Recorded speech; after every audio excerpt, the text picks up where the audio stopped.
भगवान तो खंबे से भी प्रकट हो सकता है, तो चलो हम भी प्रार्थना करेंगे, प्रहलाद के लिए हुआ तो हमारे लिए भी होगा। तब से आस्था का केंद्र मूर्ति बन गई। मूर्ति में भगवान को देख लो, फिर वही परमात्मा को कण कण में देखने का अभ्यास करो। सिय राम मैं सब जग जानी, सब में भगवान के दर्शन का अभ्यास करो।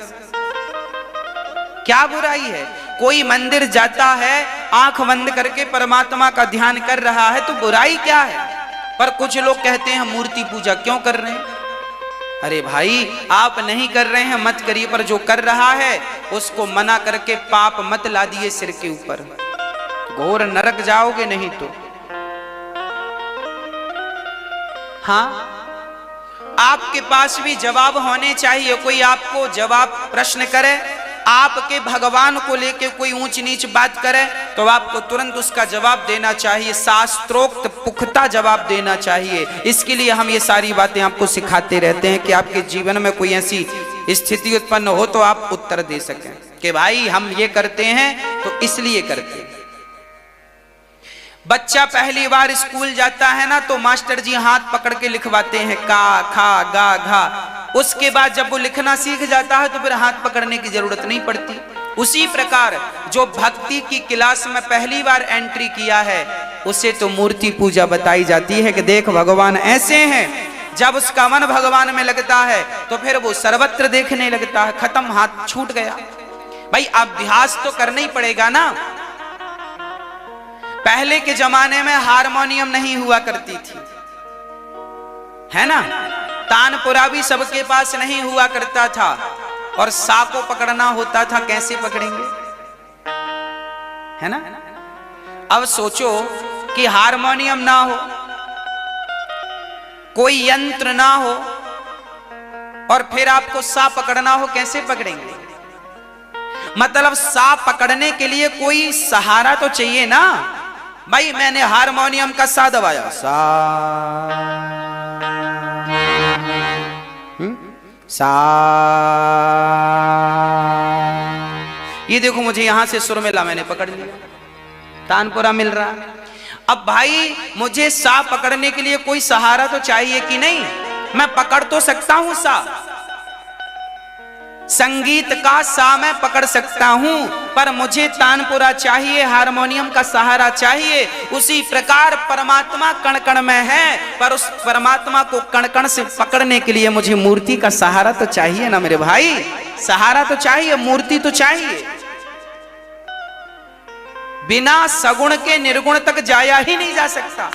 और जब मैं सा पकड़ के अभ्यास कर लूंगा, जब मेरा बहुत अभ्यास हो जाएगा, बहुत हो जाएगा, फिर मुझे किसी यंत्र की जरूरत नहीं है, फिर मेरे गले से सा निकल जाएगा। सा अभ्यास से न तो कौन ते वैराग्यण चग्रह्यति, लिखा है गीता में। अभ्यास बहुत बड़ी चीज होती है भक्तों। इसलिए कोई डायरेक्ट नकार दे साकार को, गलत है, उसे पूर्ण ज्ञान नहीं है। हाँ, ज्ञान का अभाव है उसके लिए। जो साकार, मैं तो निराकार को भी समझता हूं, साकार को भी समझता हूं। साकार से ही निराकार तक पहुंचा जा सकता है। कोई निराकार को ही डायरेक्ट पकड़ के कहे तो वो तो केवल हवा में लाठी मारने जैसा हाल है उसका।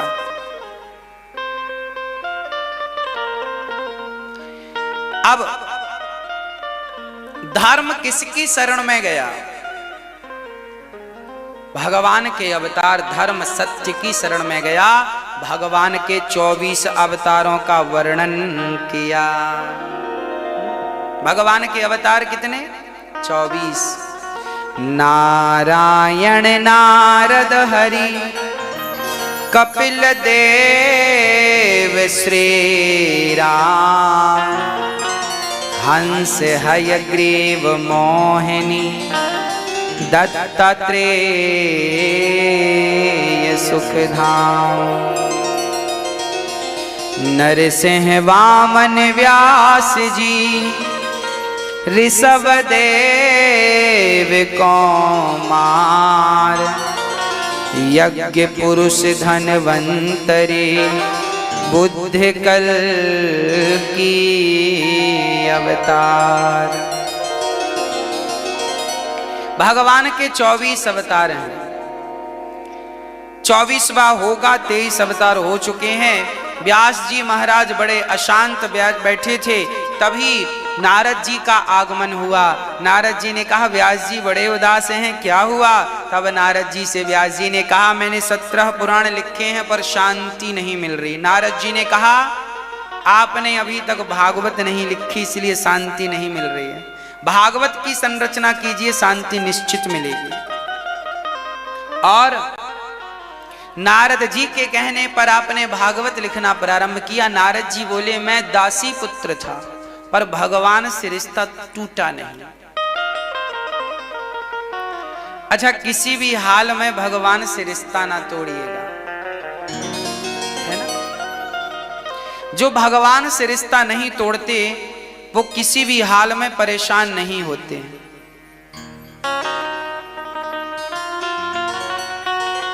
है ना। भगवान से हमारा रिश्ता हो, नाता हो, जैसे अर्जुन का नाता था। महाभारत का युद्ध चल रहा था, पितामह भीष्म ने प्रतिज्ञा ले ली कल मैं पांडवों को मार डालूंगा। अर्जुन कंबल ओढ़ के सो रहे थे। भगवान बोले अर्जुन कल पितामह तुझे मार डालेंगे, मर जाएगा। अर्जुन बोले प्रभु मुझे चिंता नहीं है। क्यों चिंता नहीं है? बोले आप ही जिसकी गाड़ी चला रहे हो उसे चिंता करने की क्या जरूरत है। आप चाहेंगे तो मर जाऊंगा और आप चाहेंगे तो बच जाऊंगा। मैं कोई चाहत रखता ही नहीं, ना जीने की ना मरने की। आप जिलाओ तो जीऊंगा, आप मारो तो मर जाऊंगा। मैं घबराऊं क्यों? क्योंकि रिश्ता तो आपसे है ना। हाँ, क्यों घबराऊं मैं, मेरा तो श्याम से नाता है। जीवन की गाड़ी मेरी, जीवन की गाड़ी मेरी श्याम चलाता है। क्यों घबराऊं मैं, मेरा तो श्याम से नाता है। जिनका है मेरे गोविंद से रिश्ता, उठाओ दोनों हाथ और भाव से जरा झूमते हुए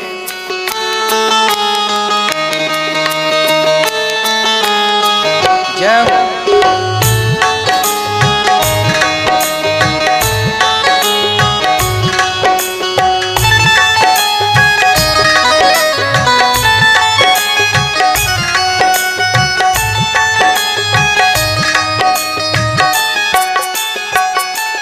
क्यों घबराऊं मैं, मेरा तो श्याम से नाता है। क्यों घबराऊं मैं, मेरा तो श्याम से नाता है।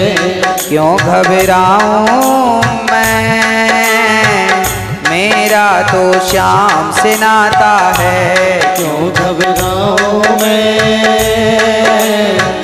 मेरा तो श्याम से नाता है। जीवन की गाड़ी मेरी, जीवन की गाड़ी मेरी, जीवन की गाड़ी मेरी श्याम चलाता है। घबराऊं मैं, मेरा तो श्याम से नाता है। क्यों घबराऊं मैं, हरि बोल, मेरा तो श्याम से नाता है। जय हो।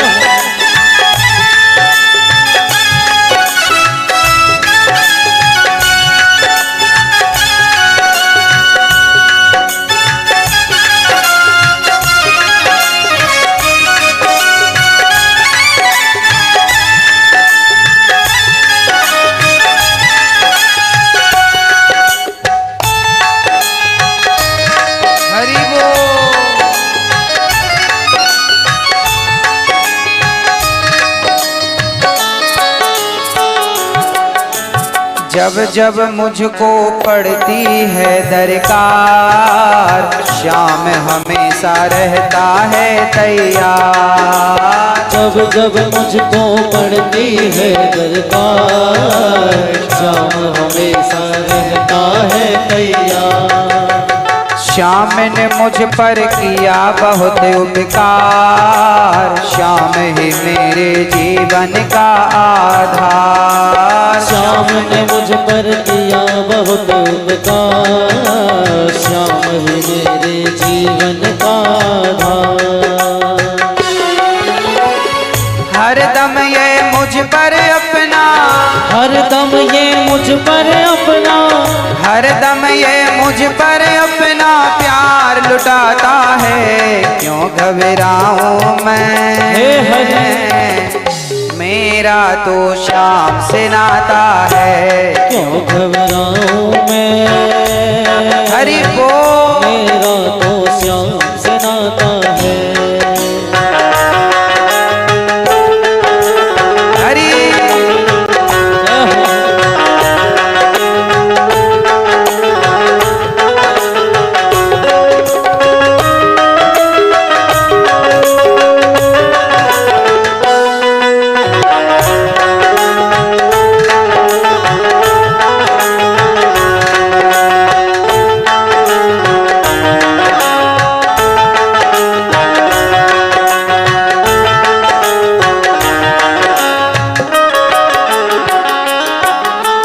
दुख के बादल जब जब मंडराते, श्याम नाम लेते ही छट जाते।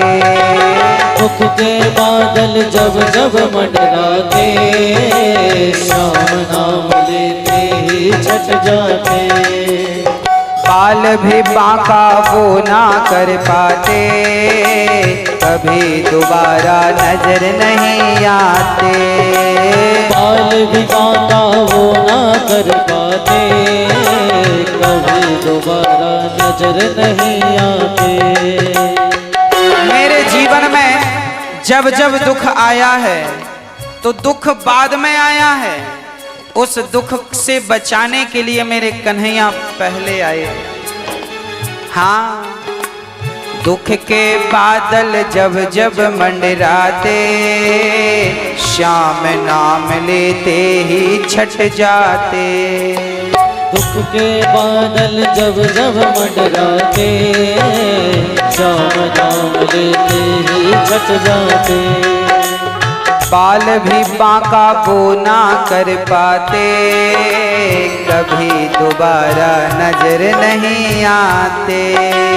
बाल भी बांका वो ना कर पाते, कभी दोबारा नजर नहीं आते। संकट आने से पहले, संकट आने से पहले, संकट आने से पहले श्याम आता है। क्यों घबराऊं मैं, मेरा तो श्याम से नाता है। क्यों घबराऊं मैं, मेरा तो श्याम से नाता है। क्यों घबराऊं मैं, मेरा तो श्याम से नाता है। क्यों घबराऊं मैं, मेरा तो श्याम से नाता है। जीवन की गाड़ी मेरी, जीवन की गाड़ी मेरी, जीवन की गाड़ी मेरी श्याम चलाता है। क्यों घबराऊं मैं,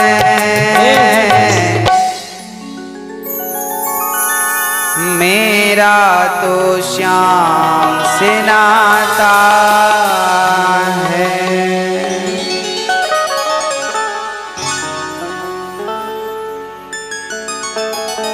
जब भगवान पे भरोसा करके हम चलेंगे ना तो कोई दिक्कत नहीं है। समस्याओं में इतनी ताकत ही नहीं है कि वो भक्त को परेशान कर सके।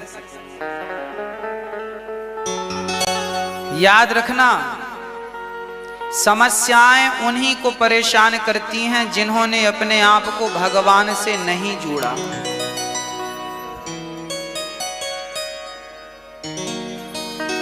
जिन्होंने अपने आप को भगवान से जोड़ रखा है, समस्याएं कभी भी उन्हें परेशान नहीं करती। आप एक बार भगवान से जोड़ दीजिए बस। जिसकी पहचान प्रधानमंत्री से हो, उसे आपके आसपास की पुलिस, ट्रैफिक पुलिस परेशान कर सकती है।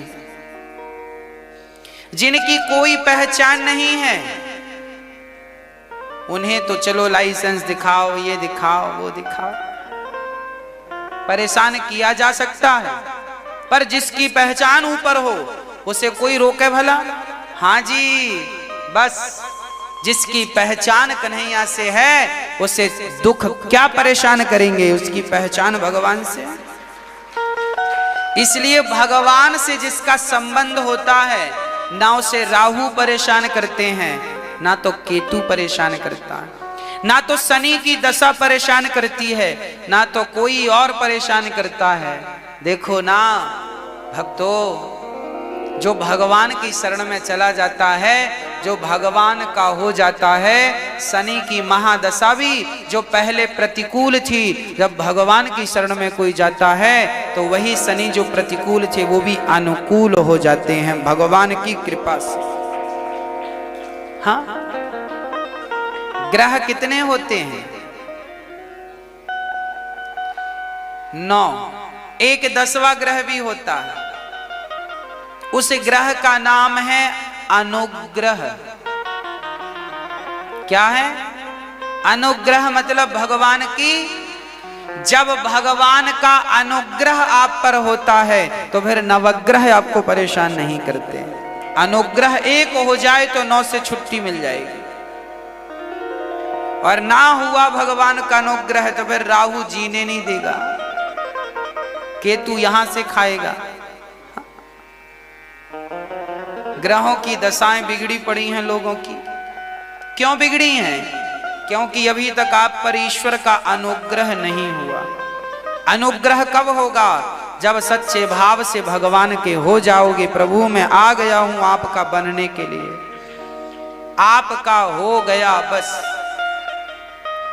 कहने से नहीं। देखो, कहने से तो आदमी कुछ भी कह देता, मैं तुम्हारा हूं, पर रियल भीतर से जब आप भगवान के बन जाएंगे तब काम बनेगा।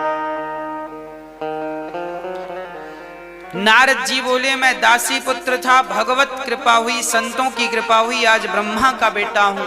और आप भागवत लिखिए। व्यास जी ने जब भागवत लिखी तब उनको शांति का अनुभव हुआ। अच्छा, भागवत कहां से शुरू किया व्यास जी महाराज ने? व्यास जी अपना परिचय देते हैं।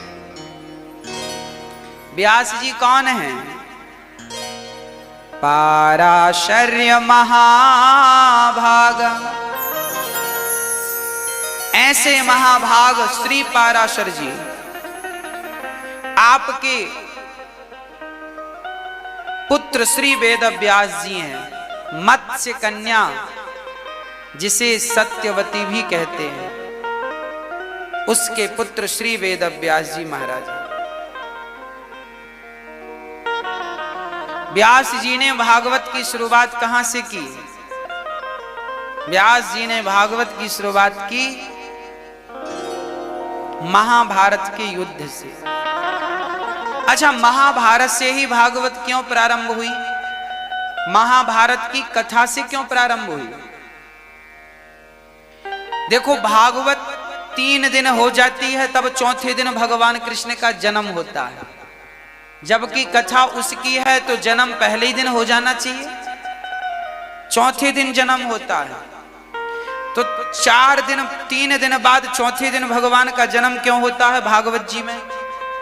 इसलिए होता है कि जब आप बैठते हैं ना, तो पहले उस कमरे की साफ सफाई कर लेते हैं जहां आप बैठते हैं। तो 3 दिन आपको भागवत पहले आपके हृदयों को साफ करने में लगाती हैं। जब साफ सुथरा हृदय होगा तब चौथे दिन भगवान का प्राकट्य आपके मन मंदिर में हो जाएगा, अवतार हो जाएगा। तो ये साफ सफाई चल रही है अभी तो ठाकुर जी आएंगे, उनके पहले तैयारी तो कर लो। भगवान आएंगे, तैयारी अपने हृदयों को बिल्कुल साफ सुथरा बना के ठाकुर जी आए और सीधे मन मंदिर में बैठ जाएं। अभी तैयार नहीं है हृदय हमारा, तो आइए तैयारी करते हैं। भागवत से क्यों शुरू की, महाभारत से भागवत जी को? क्योंकि महाभारत का इस महाभारत के इस प्रसंग से आपका विश्वास दृढ़ बनने वाला है। महाभारत कितना विषम था, विशाल था। 11 अक्षौहिणी सेना कौरवों के पास थी और मात्र 7 अक्षौहिणी सेना पांडवों के साथ थी। इतना भेद था।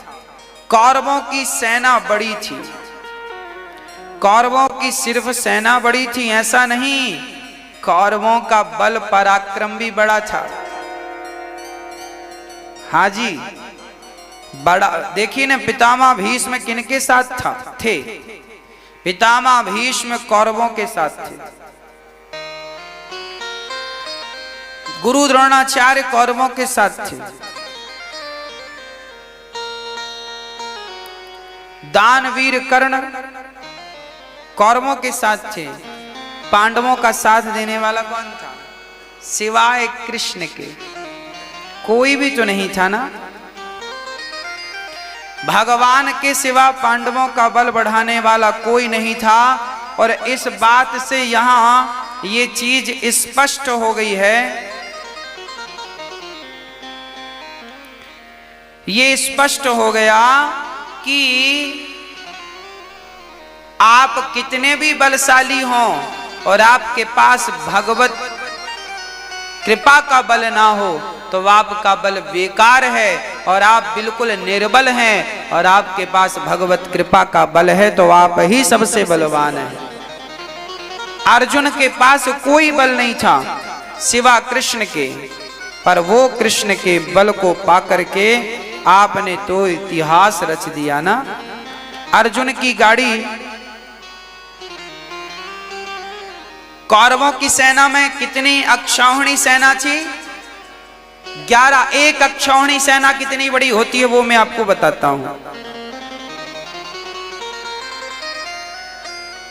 21,870 रथ,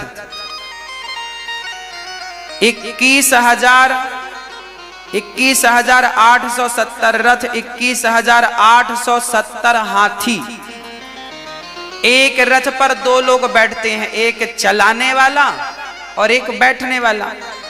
एक रथ पर 2 मतलब 21,000 रथ थे, तो फिर 21,870 रथ मतलब एक रथ में 2 लोग। अब आप जोड़ते जाइएगा। 21,870 हाथी, हाथी मतलब उनके ऊपर भी एक पहलवान बैठा होगा। 1,09,350 पैदल सैनिक और 65,600 घुड़सवार। इतनी सेना को एक अक्षौहिणी सेना कहते हैं। ऐसी 11 अक्षौहिणी सेना कौरवों के पास थी। एक अक्षौहिणी सेना में 21,870 रथ, 21,870 हाथी, 1,09,350 पैदल सैनिक और 65,600 घुड़सवार। ये एक अक्षौहिणी, ऐसी 11 थी। और पांडवों के पास सिर्फ 7 अक्षौहिणी थी। हाँ? इतनी बड़ी विशाल सेना युद्ध कर रही थी कुरुक्षेत्र में। अर्जुन, अब देखो 11 अक्षौहिणी सेना और 7 अक्षौहिणी सेना, 4 का फर्क है कि नहीं बीच में? आपके पास ज्यादा है, हमारे पास कम है। पर क्या हुआ?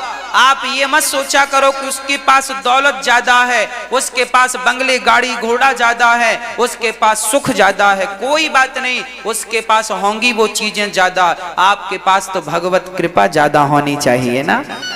भगवत कृपा जिसके साथ ज्यादा है वही सफल है। अर्जुन की सेना कम थी पर जीत तो अर्जुन की हुई। क्या फर्क पड़ता है कि हमारी सेना कम है कि ज्यादा है? जीत से मतलब है ना, मतलब तो जीत से। भगवान अपने भक्त को कभी हारने नहीं देते, वो कितना भी कमजोर क्यों ना हो, भगवान अपने भक्त को हारने नहीं देते। अहम भक्त पराधीना यस्वतंत्रिवद्वज, मैं भक्त के अधीन हूं, भगवान कहते हैं। कभी हार नहीं होती मेरे भक्त की।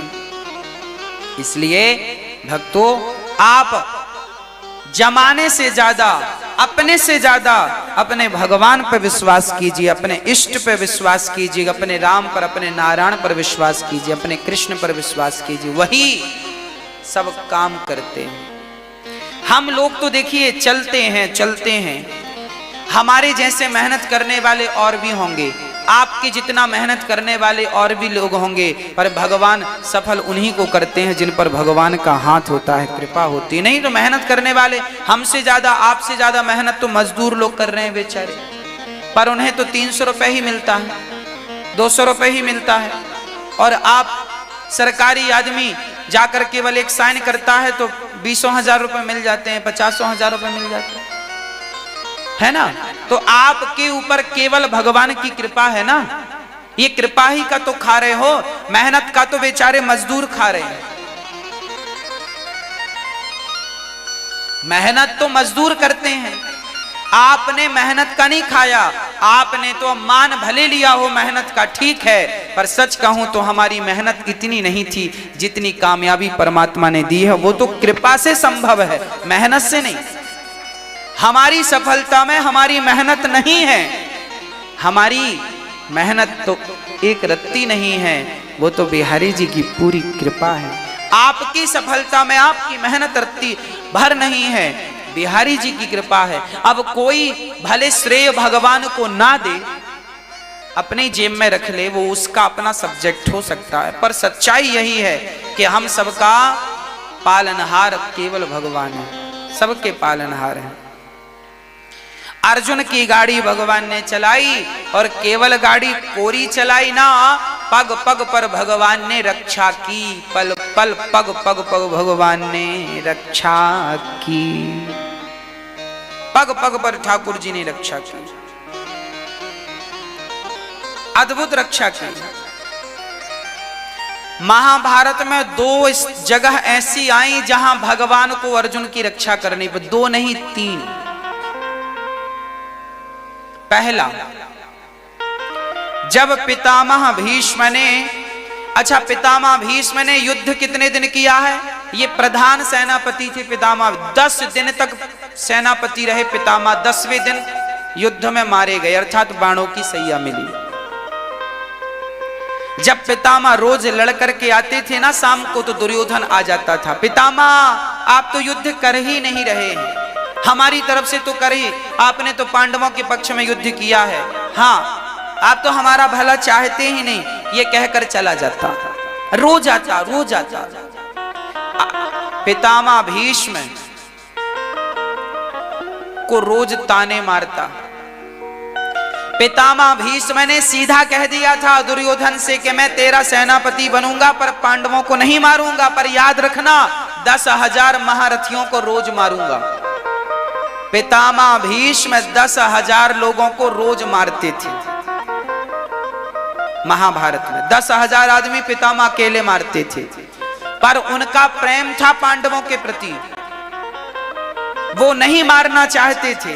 पर जब दुर्योधन ने तंग किया कि आप तो मारना नहीं चाहते, पक्षपाती हो, आने वाले इतिहास में आपको लोग पक्षपाती कहेंगे, तब पितामह को गुस्सा, ए दुर्योधन ऐसी बातें ना कर, यदि तूने मुझे पक्षपाती का कलंक लगाया तो चल मैं प्रतिज्ञा लेता हूं कि कल के युद्ध में मैं पांडवों को मार डालूंगा, या कल का युद्ध मेरे जीवन का अंतिम युद्ध होगा। अब दुर्योधन बड़ा प्रसन्न होके गया, मेरी तरकीब काम कर गई, चला गया। वो तो उकसाने ही आया था ना। कुछ लोग होते हैं आपको उकसाते हैं ताकि आपके मुंह से उल्टी सीधी बात निकले और वो पकड़ लें। ऐसे लोगों से देखिए शास्त्र सावधान करते हैं। जो आदमी आपको उकसावे, बोलो बोलो बोलो बोलो, बिल्कुल मत बोलिए, चुप रहिए, उल्टा सीधा इसके कहने से मत बोल डालिएगा, नहीं तो बात बिगड़ जाएगी। इन्हें कहा क्या है, ये तो अभी हाथ मल के चले जाएंगे, अब तुम बोले हो तो फंसो तुम। इसलिए पितामह भीष्म ने कल के युद्ध में अंतिम निर्णय लेने का मन बना लिया। युद्ध चालू हुआ। रात्रि को पितामह भीष्म विचार कर रहे हैं, मैंने क्या कह दिया, अब क्या करूं। द्रौपदी को पूरे हल्ला हो गया कि कल पितामह मार डालेंगे, कल का युद्ध तो निर्णायक है। द्रौपदी दौड़ी दौड़ी कृष्ण के पास आई, कन्हैया आपने सुना कल के युद्ध में पितामह मेरे पतियों को मारेंगे। कन्हैया अधरों से बांसुरी बजा रहे थे, बांसुरी बजा रहे हैं, और द्रौपदी कह रही है कि आपको पता नहीं है। भगवान बोले पता है, तो आप मेरे पतियों की रक्षा करेंगे ना। भगवान बोले द्रौपदी आज मैं नहीं कर सकता, आज तुम खुद करो। मैं क्या करूं, आज तुम मेरे संग चलो। चलो पितामह भीष्म ने द्रौपदी को, अब भगवान कृष्ण ने द्रौपदी को लंबा सा घूंघट डाल दिया और कहा जाओ पितामह को प्रणाम करके आओ। पितामह को प्रणाम करने द्रौपदी चली तो पितामह ने कहा सब। अच्छा, पितामह को गलतफहमी हो गई, पितामह को लगा दुर्योधन की पत्नी आई है, तो कह दिया जाओ अखंड सौभाग्यवती भव, पति प्रिया भव, सदा सुहागिन रहो। अब द्रौपदी ने घूंघट उठाया, वाह पितामह, कल के युद्ध में मेरे पतियों को मारने की प्रतिज्ञा की है और आज मुझे सौभाग्यवती बना रहे हैं। पितामह की आंखों से झरझर आंसू गिरने लगे। बेटी मुझे पता है यहाँ तू अकेली आई नहीं है, यहाँ तू लाई गई है। बाहर निकल कर देखा तो गोविंद खड़े थे। वाह प्रभु, मुझे विश्वास था कि ये विचार सिर्फ आपके हो सकते हैं। आपने तो आज ही निर्णय कर दिया कि कल मुझे क्या करना है। प्रभु भगवान से पितामह भीष्म ने कहा, पितामह ने कहा कन्हैया, जिनके रक्षक पग पग पर आप बने हैं, जिनके सहायक आप हैं, उन पांडवों पर भला ये पितामह के बाण कैसे काम करेंगे। मेरे बाण तो निष्क्रिय हो जाते हैं जब मैं पांडवों की तरफ बाण छोड़ता हूं। आपको देखते ही मेरे बाणों का बल समाप्त हो जाता है। आपके शरण में जो है उसे भला मैं क्या मार सकता हूं। पितामह भीष्म ने कल का युद्ध किया, शिखंडी के संग युद्ध लड़ा गया। हाँ, शिखंडी आज भगवान श्री कृष्ण ने अपने रथ पर सिर्फ अर्जुन को नहीं बिठाया, शिखंडी चा महारथा। आज रथ पर शिखंडी। और देखिए पितामह भीष्म कैसे थे। शिखंडी एक स्त्री थी और पितामह ने कहा कि मैं स्त्री पर बाण नहीं चलाऊंगा। ये शिखंडी कौन था? ये शिखंडी पिछले जन्म में अंबा नाम की स्त्री थी। पितामह भीष्म ने जीतकर अंबालिके 3 स्त्रियों को, काशी नरेश की बेटियां थी ये, पितामह भीष्म ने तीनों महिलाओं को जीतकर लाए और अपने भाई के संग विवाह किया। मां सत्यवती, शांतनु नंदन, विचित्र वीर और चित्रांगद 2 थे। एक को तो क्षय रोग हो गया तो एक तो शादी के काम के रहे नहीं। एक के संग 2 लड़कियों का विवाह किया।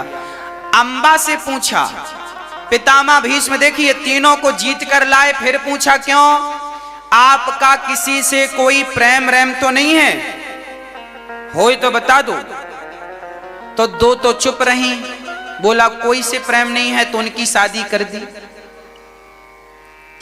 हाँ, पर अंबा कह गई कि हाँ मेरा प्रेम है, शल्व से प्रेम था उनका, एक राजा थे उनसे वो प्रेम करती थी। तो पितामह ने कहा फिर जाओ अपने उनसे प्रेम कर रही हो। फिर वो लड़की अंबा गई उनके पास, सुनो जी हम आ गई, देखो आप हमें स्वीकार कर लो। उस राजा ने कहा ना, अब तुझे तो फलाने राजा ने जीत लिया है, अब हम दान नहीं लेंगे जीता हुआ, जाओ तुम उन्हीं के पास। तो अंबा फिर आई पितामह से बोली अब तुम शादी करो हमसे, अब तो हमें कर नहीं रहे हैं वो शादी।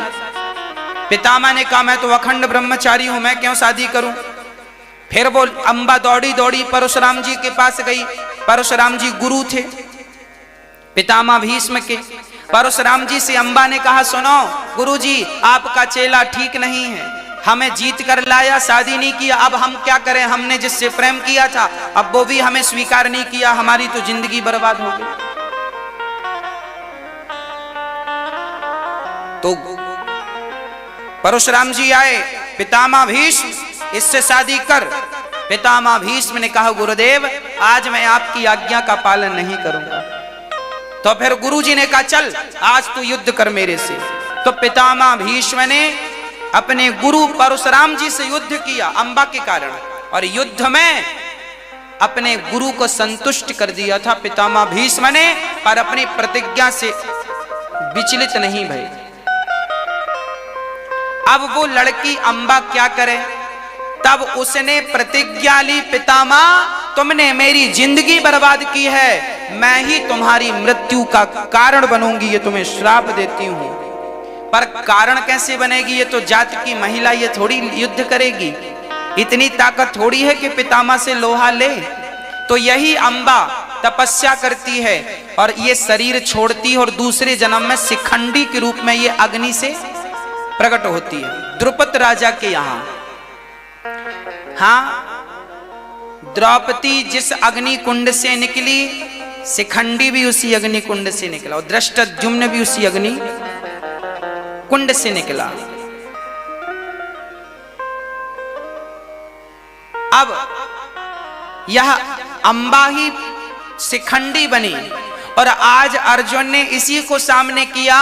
तो शिखंडी को देखकर पितामह ने अपने धनुष बाण कि मैं स्त्री देखिए, पितामह भीष्म जैसे क्या मर्यादा का पालन करते थे कि मर जाना स्वीकार करते थे पर स्त्री पर हाथ उठाना स्वीकार नहीं करते थे। देखिए ये क्या शास्त्रों की बातें हैं। आज का पुरुष तो पत्नी को 2-4 जमा देता है गाल में, पर हमारे शास्त्र इसकी आज्ञा नहीं देते। आज तक शास्त्रों में ये बात नहीं मिली कि किसी पति ने अपनी पत्नी को मारा हो, कहीं उल्लेख ही नहीं है। हमारे भारत के हमारे शास्त्रों ने नारियों का जितना सम्मान किया है, हमारे भारत ने हमारे शास्त्रों ने नारियों को जितना आदर किया है, आज तक किसी दुनिया के किसी देश ने नारी जात का इतना सम्मान नहीं किया। दुनिया के लिए नारी केवल भोग का सामान है, जबकि भारत में तो नारी को आदर से देवी कह करके बुलाया जाता है। देवी है ये। हमारे यहां नवरात्रि में देवी की अर्थात कन्या की आरती उतारते हैं हम लोग। ये संस्कार सिर्फ भारत के हैं कि लड़कियों का, बहन बेटियों का, स्त्री जात का सम्मान करते हैं। छोटी होती है तो देवी कहकर बुलाते हैं, बड़ी हो जाती है तो बेटा माँ कह करके बुलाता है और उसकी आरती उतारता है। नारी जन्म से लेके मरते दम तक पूजी जाती है केवल भारत में। ये संस्कार सिर्फ भारत में है, किसी और कंट्री में नहीं है। और ये संस्कार हमारे ग्रंथों ने हमें दिए हैं। इसलिए कहता हूं कि अपने बच्चों को वेद पुराण पढ़ाया करो, सुनवाया करो, ताकि आपका सम्मान करना वो इस प्रकार से सीखेंगे। नहीं तो अपमान करना तो सीख ही गए हैं, सिखाना तो पड़ा नहीं है। पितामह भीष्म मर गए पर उन्होंने स्त्री पर हाथ नहीं उठाया। देखो ऐसा भारत था। और आजकल तो सुनने में आता है कि बेटा अपनी मां को मार देता है।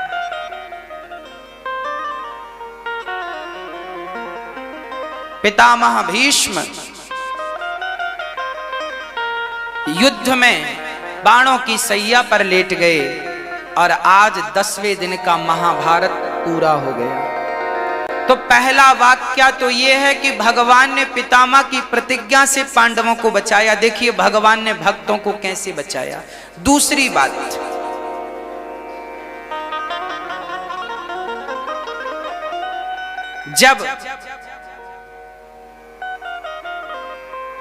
जब पितामह भीष्म मारे गए तो सेनापति तो पितामह थे, अब पितामह तो मारे गए अर्थात बाणों की सैया। अब सेनापति कौन बने? तब गुरु द्रोणाचार्य को सेनापति बनाया गया। तो जब गुरु द्रोणाचार्य प्रधान सेनापति बने तो गुरु द्रोणाचार्य के सेनापति बनने पर ही अभिमन्यु की मृत्यु हुई थी चक्रव्यूह में। चक्रव्यूह बनाया, व्यूह की रचना की और उसमें अभिमन्यु मारे गए। अभिमन्यु जब मारे गए उसे 10-10 महारथी ने मारा, जबकि नियम बनाया था पितामह ने कि एक महारथी से एक ही युद्ध करेगा। तार तार कर दिए। हाँ, क्या हुआ? परिणाम यह हुआ कि जयद्रथ जो कि दुर्योधन का जीजा था, उसके कारण अभिमन्यु की मृत्यु हुई। किसी को घुसने नहीं दिया अभिमन्यु की रक्षा करने के लिए, ना भीम भैया को ना किसी को। तब अर्जुन ने प्रतिज्ञा ले ली कि कल के युद्ध में मैं इसे मार डालूंगा जयद्रथ को, नहीं तो मैं खुद चिता में जल जाऊंगा। अब भगवान ने कहा जरा तू विचार करके बोला कर, जयद्रथ को मारना आसान नहीं है दुर्योधन अर्जुन तेरे लिए। अब जयद्रथ तो भागने की तैयारी करने लगा, रात को ही भाग जाऊंगा, पर रोका गया उसे। नहीं नहीं, हम लोग खड़े हैं ना। उसे बड़ी सिक्योरिटी में रखा। दूसरे दिन के युद्ध में सुबह की शाम हो गई, अर्जुन तो उस तक पहुंच ही नहीं पाए। अब अर्जुन को लगा कि मैं तो मर गया, क्योंकि प्रतिज्ञा पूरी नहीं होगी तो मरना ही है। फिर क्या हुआ? तब भगवान ने माया से 5 बजे माया के द्वारा भगवान ने बादलों से सूर्य को ढक दिया और ऐसा लगा कि सूर्य अस्त हो गए। सूर्य अस्त हुआ तो शंखनाद हुआ, युद्ध रोका जाए। युद्ध रुक गया और प्रतिज्ञावश अर्जुन ने चिता बनाई और बस आग लगाकर बस जा रहे थे। तभी जयद्रथ ने सोचा कि मैं भी तो देखूं अपने दुश्मन को मरता हुआ। अब तो भाई सूर्य अस्त ही हो गया, तो सारी सिक्योरिटी तोड़कर आ गया। और जब आ गया, और भगवान को तो यही करवाना था कि ये आ जाए, और जब आया तो भगवान ने माया से कहा चलो हो गया तुम्हारा काम। माया का पर्दा हटा, सूर्य की किरण पड़ी। भगवान ने कहा अर्जुन अभी अस्त नहीं हुआ, अभी 15 मिनट बाद सूर्य अस्त होंगे। उठा अपना गांडीव, तेरा दुश्मन सामने खड़ा है। और जो बाण चलाया, पर याद रखना कि इसका सर जाकर के इसके पिता की गोद में गिरे, नहीं तो मारने वाले का भी सिर ब्लास्ट हो जाएगा।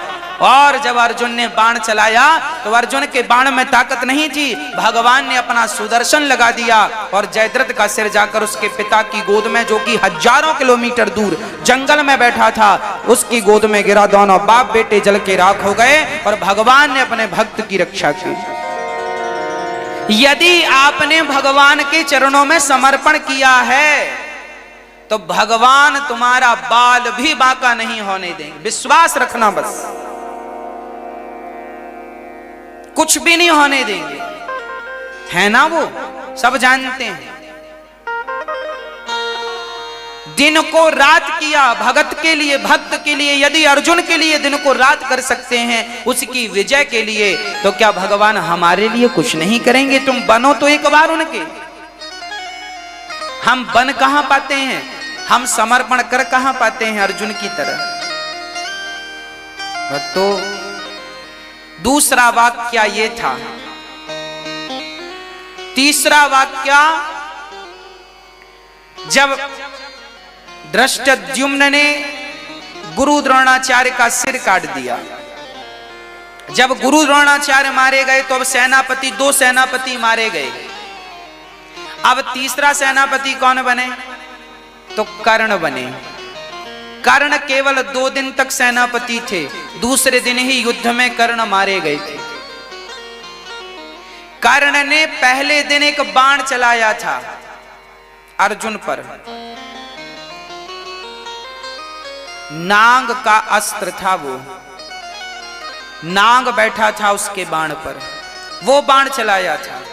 वो नाग इतना जहरीला था कि वो अर्जुन को मार सकता था, उसकी हवा भी लग जाती अर्जुन को तो अर्जुन मर जाते। और कर्ण ने अचानक बाण चलाया, इसका तोड़ अर्जुन के पास नहीं था। तब भगवान ने क्या किया था, अपने रथ पे पांव मारा था तो रथ जमीन के भीतर धंस गया और कर्ण का बाण ऊपर से निकल के चला गया। और अर्जुन ने फिर, भगवान ने बताया ये बाण से इसे मार डालो, तब सांप को मारा था। जमीन में रथ धसाना पड़ा तो धसाया, दिन को रात करना पड़ा तो रात किया, पर कैसे भी कुछ करके भक्त का अहित नहीं होने दिया मेरे भगवान ने। ये विश्वास तुम्हें दिलाने के लिए भागवत में वेदव्यास जी ने सबसे पहले महाभारत खंड लिखा है। महाभारत की चर्चा पहले गाई है, बाद में कृष्ण की चर्चा, जन्मोत्सव की चर्चा गाई है, पहले महाभारत की। क्यों? ताकि तुम्हारा प्रेम अर्जुन की तरह हो, विश्वास अर्जुन की तरह हो। जब विश्वास होगा, प्रेम होगा, तभी जाकर तुम्हारे हृदय में नंद के आनंद प्रकट होगा। जय कन्हैया लाल की तब प्रकट होंगे जब हृदय शुद्ध होगा, प्रेमा रक्त होगा, प्रेम में अनुरक्त होगा तब। प्रिय भक्तों, भगवान ने बड़ी कृपा की है। महाभारत का युद्ध हुआ और उस महाभारत में देखो ना, 5 द्रौपदी के 5 बच्चों को सोता हुआ अश्वत्थामा ने, जब महाभारत में सारे कौरव मारे गए, दुर्योधन की जंघा टूटी, तब दुर्योधन ने गुरु द्रोणाचार्य के बेटे अश्वत्थामा से कहा कि ये बताओ कि पांडवों को कैसे मारोगे। अश्वत्थामा बोला अभी लाता हूं। 5 को मारने चले, पांडवों की जगह पांडव पुत्र सोए थे तो पांडव पुत्रों को पांडव समझ करके अश्वत्थामा ने 5 का सिर काट दिया और दुर्योधन को दिया। दुर्योधन ने देखा ये पांडव नहीं, पांडव पुत्र हैं, दुर्योधन की मृत्यु हो गई। और अश्वत्थामा को अर्जुन ने पकड़ना चाहा, ब्रह्मास्त्र चला दिया। तब अर्जुन कृष्ण की शरण में जाकर के बोले, कृष्ण कृष्ण महाबाहो भक्तानां भयंकरा, त्वमेको दह्यमानानामपवर्गोऽसि संस्रते। अर्जुन ने चरण पकड़ के कहा, हे नाथ मुझे बचाइए। भगवान ने कहा तू भी ब्रह्मास्त्र चला, और अर्जुन ने ब्रह्मास्त्र चलाया, दोनों के ब्रह्मास्त्र टकराए। भगवान ने दोनों को शांत किया। अर्जुन ने अश्वत्थामा के केस पकड़ के द्रौपदी के सामने खड़ा कर दिया। द्रौपदी, तेरे बेटे का हत्यारा तेरे सामने है, जो सजा देना चाहती है सो दे दे, जो सजा देना है से दे दो। द्रौपदी के अंदर दया है, वो सजा क्या देगी। अच्छा ये बताओ, कोई बेटा अपनी माँ को घर से निकाल दे तो कोई माँ से कहे माँ तेरा बेटा इतना दुष्ट है कि देख उसने तुझे घर से निकाल दिया, अब बता तू उसे क्या सजा देगी। तो माँ क्या सजा देगी बताओ। माँ तो यही कहेगी कि बेटा मैं जा रही हूं, पर भगवान से यही प्रार्थना है कि तू तेरे परिवार के साथ सुखी रहे, बस सुखी यही